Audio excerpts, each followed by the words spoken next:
Welcome back to Nick Lenz's Comic Corner, classics / non-classics. This is episode number 536 and Doubleshot number 443.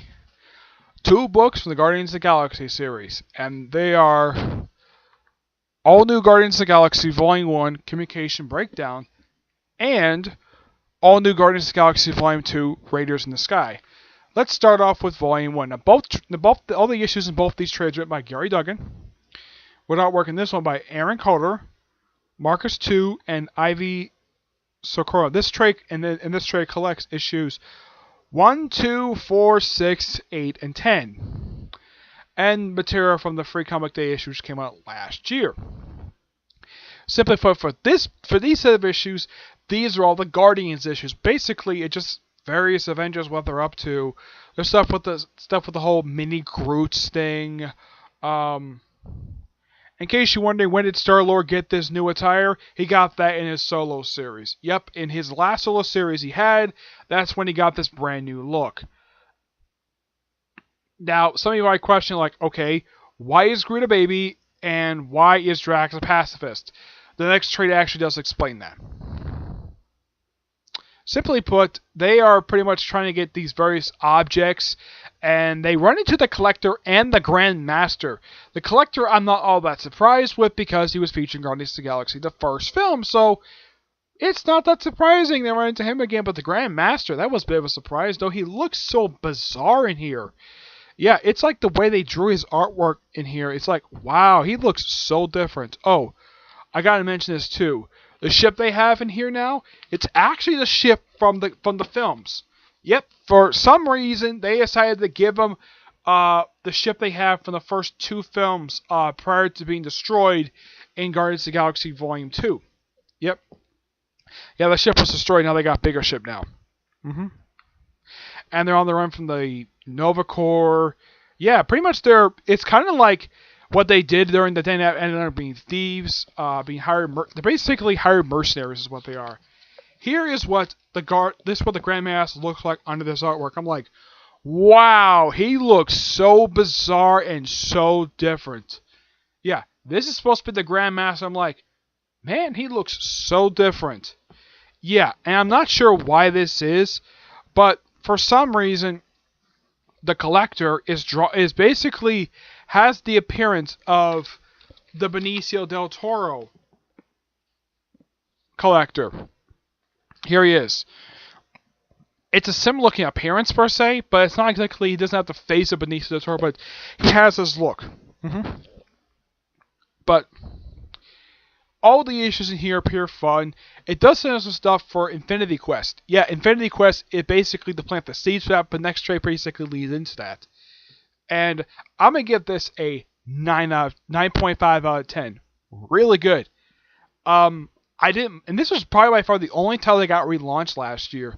Yeah, despite everyone complaining, Marvel keeps seeing the restart button every year, this was by far the only one that actually did hit the restart button last year. Isn't that a surprise? Every single year, there's a bunch of titles that get the restart number 1, and yet this is the only one that actually did. Though they did this as a way to promote the first Guardians film. And, fun fact, they had the issues come out twice a month before they restarted to its triple-digit numbering. Yeah, they released, like, for Gary Duggan's run, I think it was, like, 17 issues before it ended. Yeah, of course, now it's Infinity Countdown. Alright, next up is the second book, which is called Raiders in the Sky. The artwork in here is done by a few different artists. It's done by Fraser Irving, who does issue 3. In this trade, collect issues 3, 5, 7, 9, and 11 to 12. Chris Simney, who is the current artist for Captain America, but is leaving the book after issue 100. He does issue 5. Greg Smallwood does issue 7. Mike Hawthorne and Terry Plutt does issue 9. Ronald Bashley does issue 11, and Rod Reese does issue 12. Each issue is a standalone issue for each of the Guardian members. The first issue in here is a standalone on Gamora. And fun fact, Excuse me. This is the same artist who did the Gamora series. Yeah, when I saw this artwork, I'm like, man, this artwork looks so familiar. And I thought of it for a second. Oh yeah, it's the artist for the Gamora ongoing, the brief one she had. Heck, the book was even is almost as long as the last book for the last. It was even shorter than the last Star-Lord ongoing series, or even the last one for Rocky Raccoon, or last two. Yeah, that series was like 5 issues long, and then they got abruptly canceled. And it only ended like, what was it, like last year, I think it was? Yep. Issue 5 is a standalone, I believe it was Star-Lord, correct? I just want to make sure of this. Yeah. Yeah, issue 5 plus features a character from the pages of Deadpool.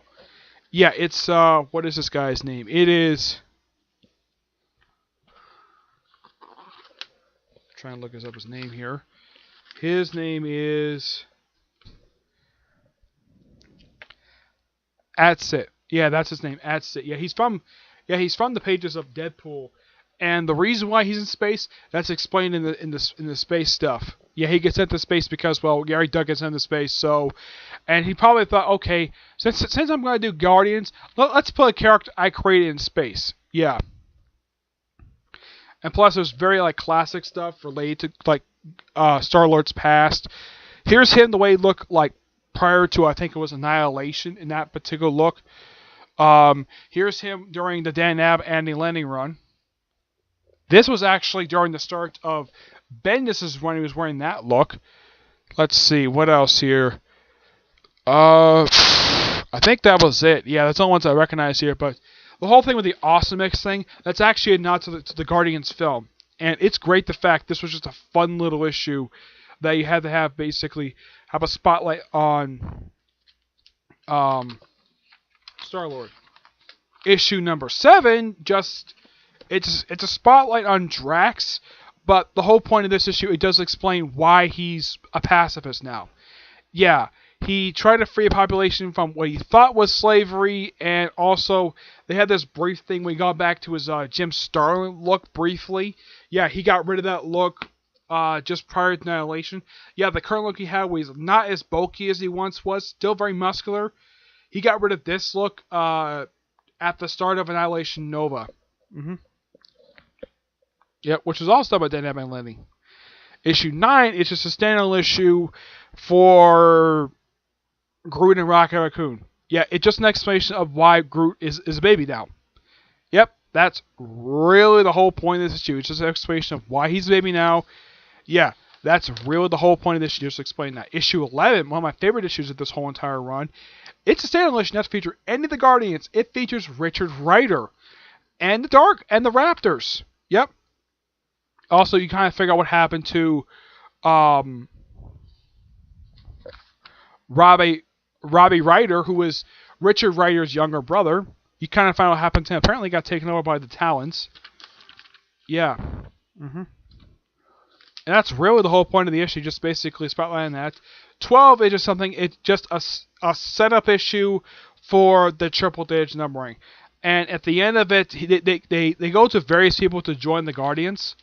Because I guess, though, Doug got complaints like, okay, let's just have the people try to join the Guardians. They tried Doctor Strange. They also tried, I think this was Cable, right? Yeah, they tried Cable. They also tried Loki. Excuse me, Deadpool. Ant-Man, who does join, by the way. Yeah, he's the only one who actually does join. But they also go to, believe it or not, Man-Thing. No idea why in the world they went the Man-Thing, but they went the Man-Thing. And they also show off various versions of the Guardians. In this issue, like, they had the stuff from, like, the first one here is from the Dan Abnett and Lanning run. Yeah, they show off that. This is basically some of the past stuff with the way Richard Wright looks. Yeah, it's like 4 different versions of the Guardians. Yeah. But there's one common thread in, like, all 3 of them. 3 of them have Star-Lord appearing in, like, 3 different costumes. And Vance Ashton appears in, like, 2 of them. He appears in the bottom 2. And they go off to space, and the trade ends with them basically being offered to join the Nova Corps. Of course, that was the whole thing of... And I will get to that storyline when I get a chance to get that 3rd trade. These issues were really good. It's great the fact that Gary Duggan did this, where you had these various one-shot issues to kind of focus on the Guardians. You don't have to have like big running story arcs. I mean, you have a few loosely connected stories and these side stuff. Like every other issue was like this, which you gotta appreciate Gary Duggan doing this. I do have a theory of why he did this, where like every other issue was like kind of like a different story. My theory for this was because this is what Greg Rucka was doing over at DC for his Wonder Woman run. So my guess is Gary Duggan was like, okay, since people like that concept, why not kind of do the same thing with this? Except that you have like a loose connected story with that one, and this one is just a one-shot series of one-shot stories that just focus on the Guardians. Like the first like 4 in here are focused on 4 various members, like Gamora, Star-Lord, Drax, and Rocket Raccoon and Groot. And of course you have the issue 11, which kind of sets up stuff for Infinity Countdown, and 12 also sets it up as well. What rating did I give this? 9.5 out of 10. This book is amazing.